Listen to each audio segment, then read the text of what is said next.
Ти започна да работиш по 6 дена в седмицата вместо по 5. Започна да се кичиш с златни веришки на врата. Започна да ми ползваш моя гел за коса, без да ме попиташ. Наложи ти се изведнъж да пътуваш до Синсинати, Чикаго и кой знае още къде газ, за да вършиш кой знае какво. Кога за последно си ме извел някъде на Бангас?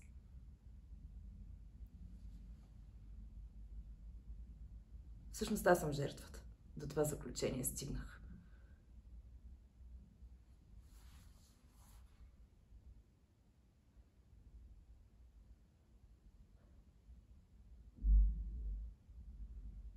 Помниш ли, когато се запознахме за пръв път?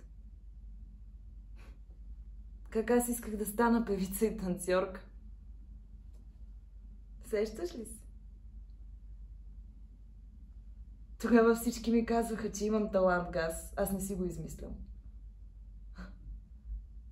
Помня, че когато идваше да ме вземеш от къщи, аз все още правех танцовите си упражнения. Бях толкова заета. Имах толкова много планове за бъдещето. Ти се вбесяваше от чакането. Сещаш ли се? Тогава много ме чакаше, Газ. Това е нещо, нали? Аз бях толкова заета с моята кариера. С моята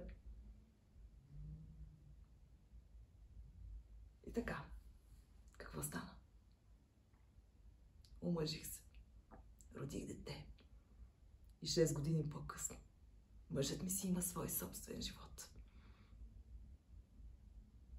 Аз, Газ. Аз си нямам нищо. Абсолютно нищо.